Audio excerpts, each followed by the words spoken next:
So moving on, next reading is about financial reporting standards. So what are financial reporting standards? Anyone would like to mention what is our financial reporting standard, or what are financial reporting standards? Why are they important? IFRS, US GAAP. So financial reporting standards are standards that are set by the standard setting bodies to make the financial statements comparable. Why are these standards important? These are important because these help you make the financial statements comparable, so that you are able to compare one statement with another, or one statement with its previous or past year statement. So that is why financial reporting standards are important. These financial reporting standards are provided by different bodies, and two of the major bodies that provide these financial standards are in globe are IASB and FASB. That is International Accounting Standards Board and Financial Accounting Standards Board. IASB provides a set of standards which is known as IFRS, and FASB provides a set of standards which is known as US GAAP. That is US Generally Accepted Accounting Principles. IFRS are globally used or are used in most of the countries. US GAAP has its use limited to US. But there are differences between how transactions are recorded in IFRS and how transactions are recorded in US GAAP. And key idea of this reading is to be able to find out that how are these two different. So what is the importance of regulatory bodies, or how are changes between these two being done to converge these two standards. So first of all, why are standards important? As we discussed, the standards are important to make financial statements comparable. For you to be able to compare two financial statements or to use it for decision making, those two statements should be following the same set of standards. If they are not following same set of standards, then your job as an analyst is to first make them comparable. That is, change US GAAP to IFRS or change IFRS into US GAAP.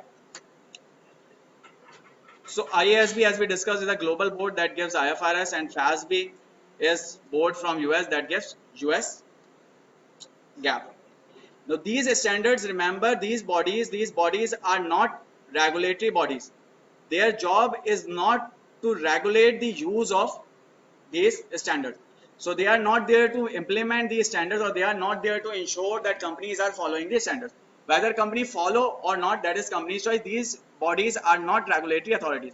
These are just the, you can say, academic institutions that are coming up with these standards, or that are giving these standards to be followed. Once they have given these standards, then comes the role of regulatory bodies. So then there are separately regulatory authorities or regulatory bodies which regulate those standards. That is, they ensure that those standards are being followed by the company. So regulatory authorities and standard setting bodies are two very different entities. The standard setting body would come up with the standard, and regulatory body would ensure that that standard is being implemented and being followed. Regulatory authorities can include SEC in US, or FSA in UK, or Security SECP in Pakistan.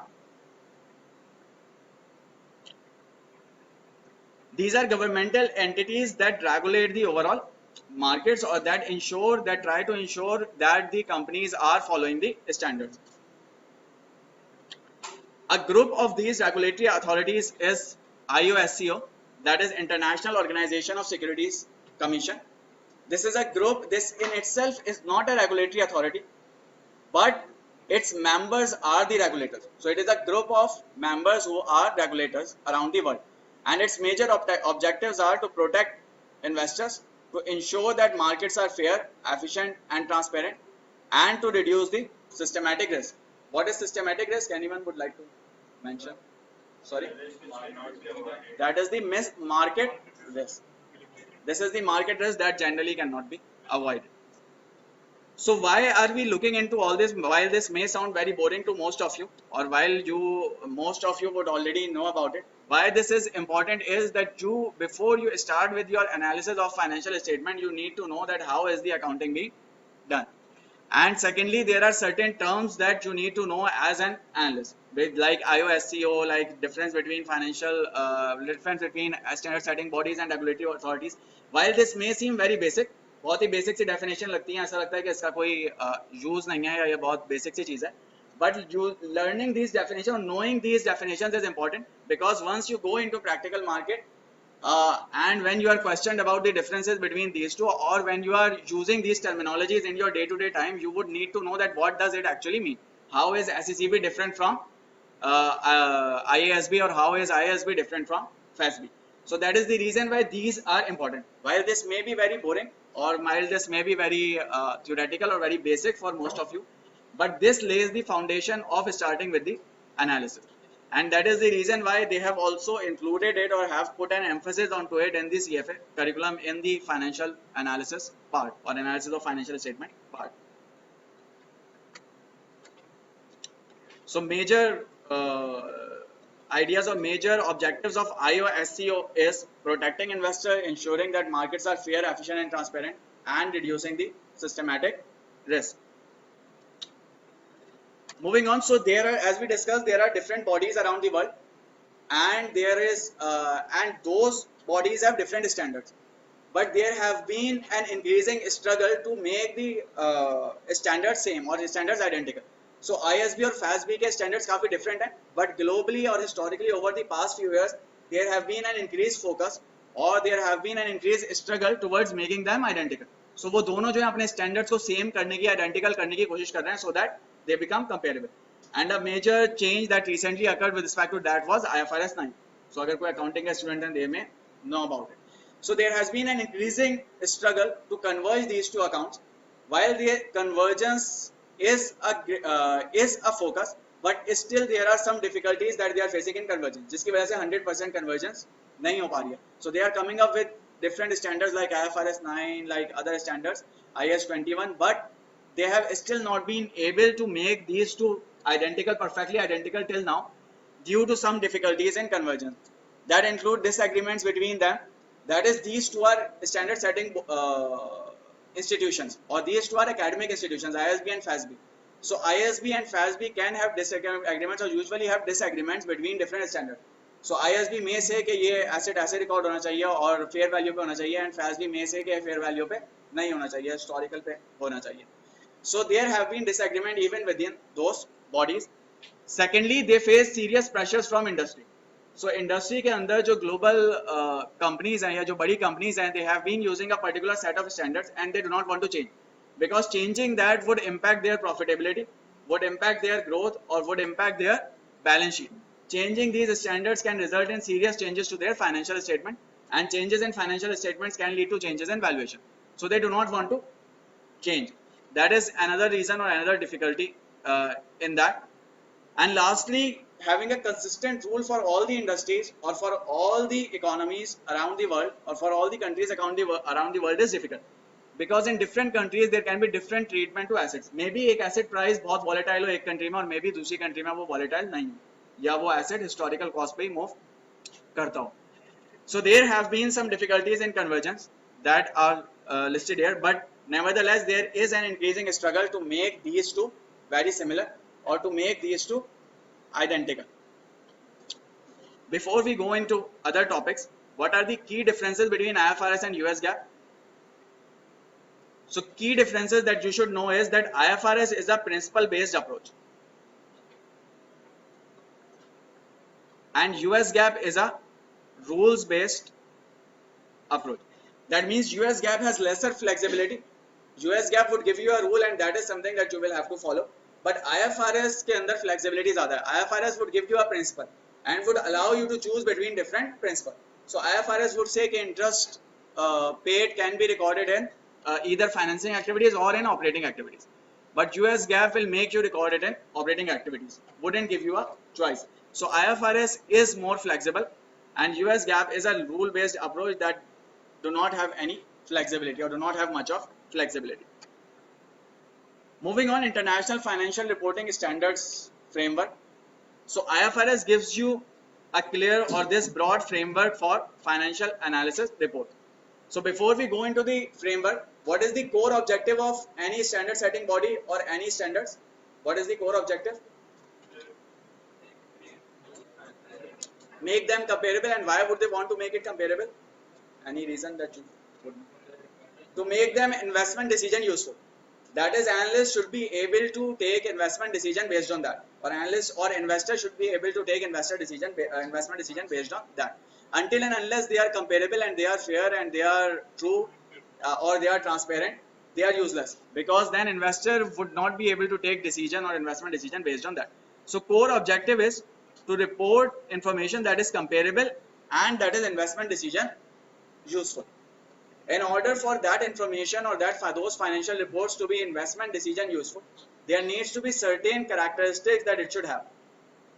Those qualitative characteristics include relevance, faithful representation, comparability, verifiability, timeliness, and understandability.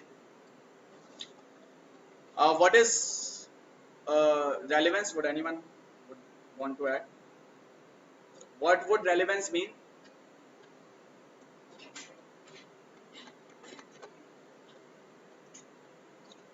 What would a characteristic of relevance mean actually?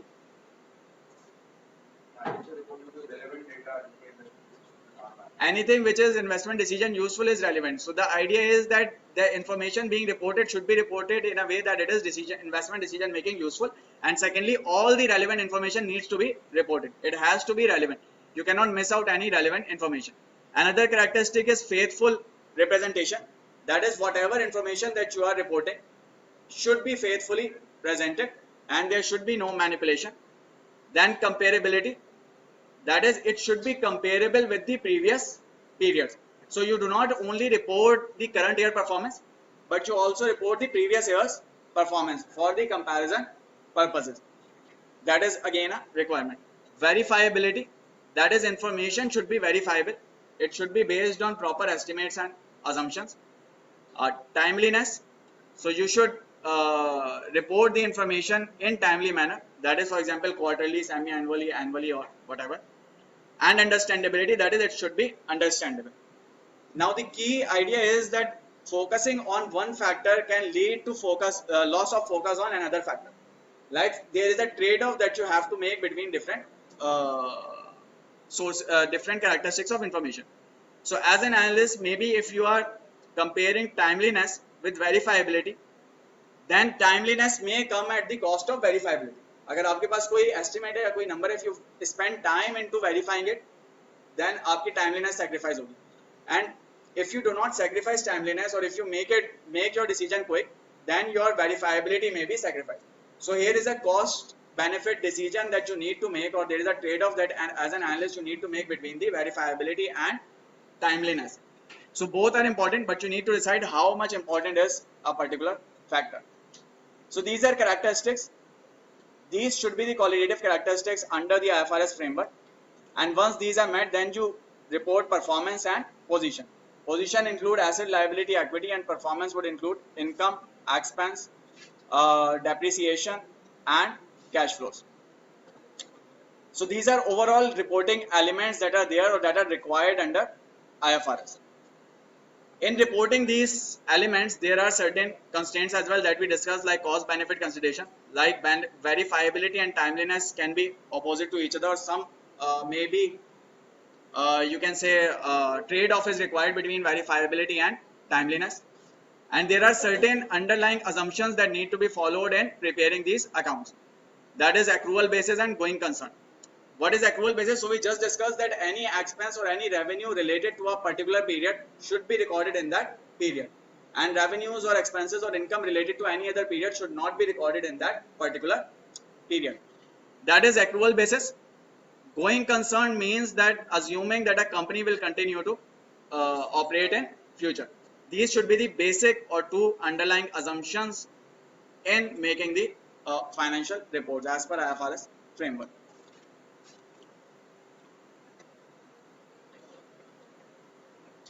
I think let's take a break here.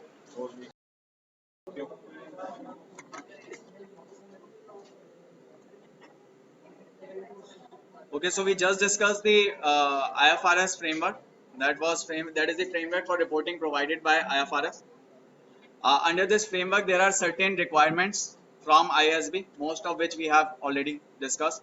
Like required financial statement, we have discussed what are the financial statements that are required, or what are the parts of financial statements that are required.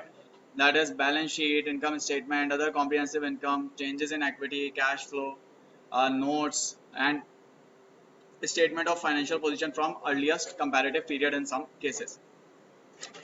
Moving on to structure and content, that how should these statements be structured. So IASB has a requirement to prepare classified balance sheet. What is classified balance sheet? Classified balance sheet is that balance sheet in which assets, current assets and non-current assets are separately reported. So whenever you are preparing balance sheet, you can either list down all the assets or you can make separate sections for current and non-current assets. If you are making separate sections for non-current and current, that is a classified balance sheet. And preparation of classified balance sheet is a requirement of IASB. Minimum specified information on face, that is, at least there should be minimum information which is useful for making decision, and in addition to that there should be notes or disclosures supporting that information. So minimum information on face, and then at least assumptions or at least the estimates on the back, that is in disclosures and in notes. Comparative information, so you should not only report the information for current period, you should report the information for previous periods as well, for the comparison purposes with the current period information or numbers.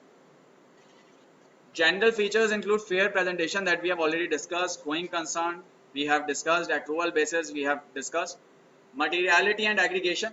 It means that if any amounts are immaterial, very small, you can aggregate them and report them as one amount. But if there is any amount that is significant enough with respect to your total assets or liabilities, then you cannot aggregate it with any other amount. You should be reporting it as separate. No offsetting means that, for example, if let's say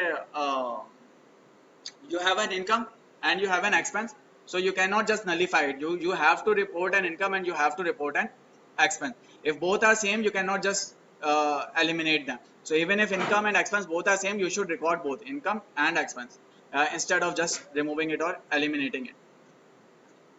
Frequency of reporting can be quarterly, semi-annual or annual. Comparative information, that we have discussed, that comparable information should be available. And consistency of presentation, this is important for analysts and investors to use the information, because if you are changing the format of the information or if you are changing the presentation of the information, then it will become very difficult for investor or analyst to find out what is happening or what is the trend. And usually this will be done by the companies, by those companies which do not want investors to go into details of the account. So if a company is continuously changing the presentation, that means there might be a problem. So make sure that you pay more attention to that. So presentation needs to be consistent for it to be decision useful. These are just simple basic certain requirements and features that we just discussed.